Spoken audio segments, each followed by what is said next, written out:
दोस्तों कई बार दफ्तर में जब बॉस आपके परफॉर्मेंस को लेकर बहुत खुश ना हो तो वो क्या करते हैं, या फिर आपसे बॉस बहुत ज़्यादा सेटिस्फाइड ना हो आपके काम से तो वो क्या करते हैं, आप ही के साथ काम करने वाले किसी शख्स को बढ़ावा देना शुरू कर देते हैं, उसको प्रमोट करना शुरू कर देते हैं। वो जानते हैं कि अगर वो ऐसा करेंगे तो आपको बड़ी तकलीफ होगी या फिर आप इनसिक्योर हो जाएंगे। ये हर दफ्तर में होता है दोस्तों, चाहे वो आपका हमारा दफ्तर हो या फिर देश के सबसे इंपॉर्टेंट दफ्तर जो देश चला रहे हैं।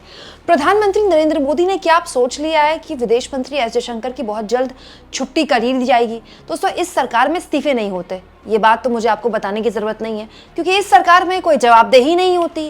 प्लेन क्रैश हो जाए, 275 लोग मारे जाएं, कौन है पूछने वाला?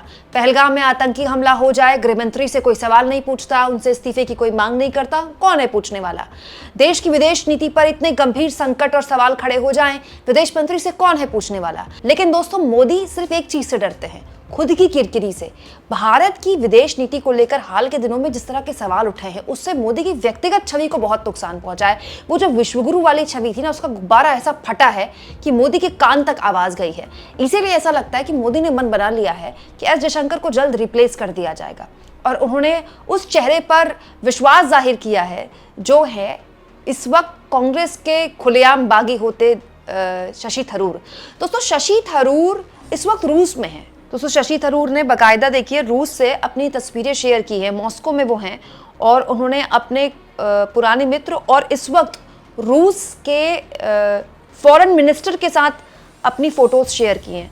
रूस के फॉरेन मिनिस्टर के साथ देखिए उनकी मुलाकातें हो रही हैं, वो बात कर रहे हैं। इसके अलावा वो कुछ और तस्वीरें भी यहाँ पर शेयर कर रहे हैं, और ये तमाम रूस के बड़े ऑफिशियल्स हैं। दोस्तों रूस इस वक्त शशि थरूर हैं, और ये भी जानकारी निकल कर आई है कि हो सकता है कि इसके बाद ब्रिटेन और ग्रीस में भी वो रहें।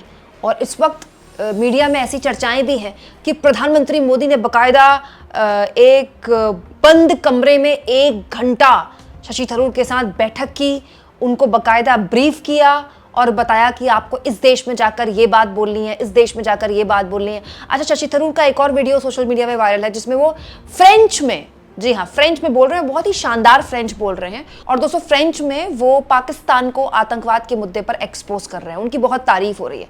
तो दोस्तों बड़ा सवाल ये है कि अब तो इस वक्त जो डेलीगेशन भेजा गया था पूरी दुनिया में, वो डेलीगेशन वतन वापसी कर चुका है, तो फिर अब विदेश मंत्री का काम शशि थरूर क्यों कर रहे हैं?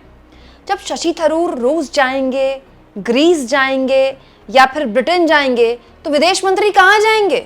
ये काम तो विदेश मंत्री का है ना। तो अगर शशि थरूर ये सब कुछ कर रहे हैं, जैसे कि गोदी मीडिया में चल रहा है कि शशि थरूर जो है वो एसेट के तौर पर उभरे हैं मोदी के लिए, मोदी ही हैं जो शशि थरूर का टैलेंट पहचान पाए हैं, जिन्होंने उनको 1 घंटा ब्रीफ किया, मोदी ने उनको 1 घंटा ब्रीफ किया और फिर उसके बाद रूस भेज दिया। तो सबसे बड़ी बात तो ये बताता है दोस्तों कि मोदी खुद स्वीकार करते हैं कि उनके विदेश मंत्री एक बहुत ही बड़ा फेलियर है। विदेश मंत्री का काम अगर शशि थरूर कर रहे हैं तो दूसरा ये इस बात को भी तस्दीक देता है दोस्तों कि विदेश नीति के तौर पर, डिप्लोमेटिक लेवल पर अभी तक प्रधानमंत्री उतने संतुष्ट नहीं है जितने उनको डेलीगेशंस भेजकर होना चाहिए था।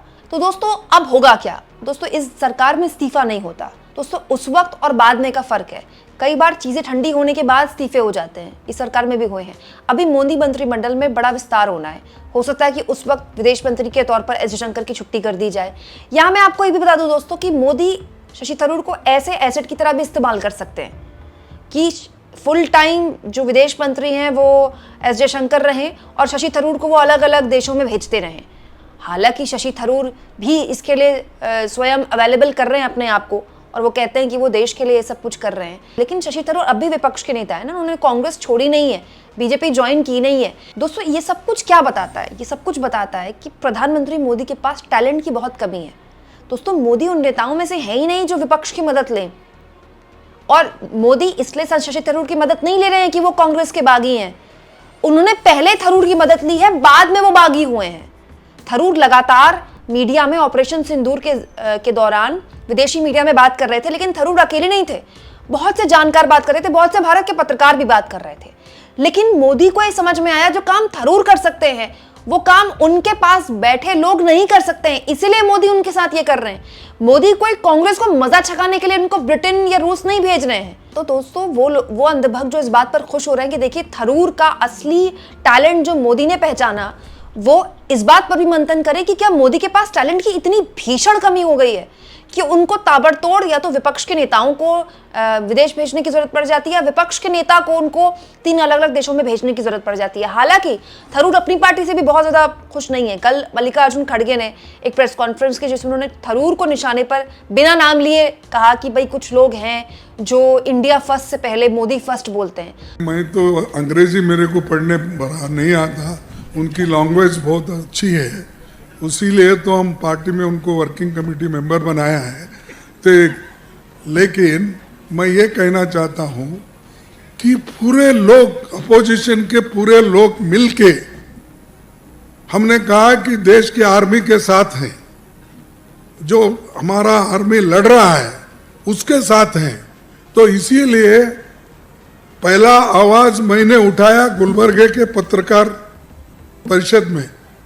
हम बोले कि देश बड़ा है सबसे, देश के लिए हम सभी लोग मिलके काम करेंगे, पार्टी बाद देश फर्स्ट हमने कहा।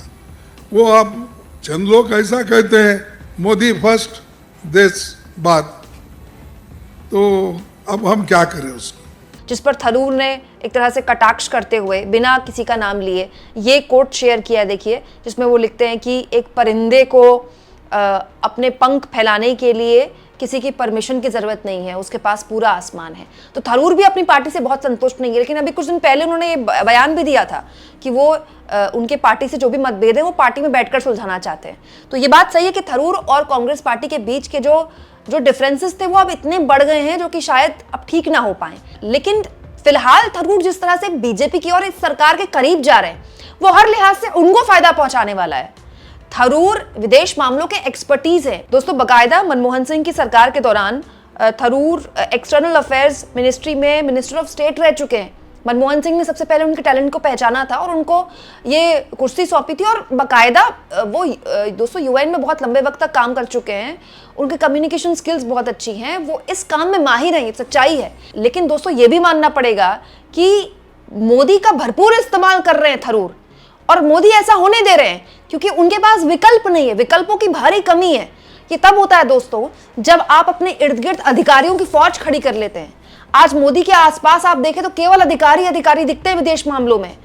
एस जयशंकर एक पूर्व अधिकारी हैं, अजीत डोभाल एक पूर्व अधिकारी हैं। तो विदेश मामलों में अगर मोदी को किसी से राय लेनी है तो वो किससे राय लेते हैं? और मोदी की खुद की विदेश नीति कैसी है, खुद की विदेश मामलों में कैसी पकड़ है, ये तो खैर पूरी दुनिया अब देख ही चुकी है। और इस माहौल में अगर उनको शशि थरूर को विदेश भेजना पड़ रहा है तो कहने वाले कह सकते हैं कि देखिए कांग्रेस टैलेंट को पहचान नहीं पाई, लेकिन सच्चाई तो यह है कि टैलेंट की भारी कमी किस में है, कांग्रेस में कि बीजेपी में? कांग्रेस तो सत्ता में ही नहीं है, लेकिन जो 11 साल से सत्ता में है, क्या उनके पास 5 ऐसे चेहरे नहीं है?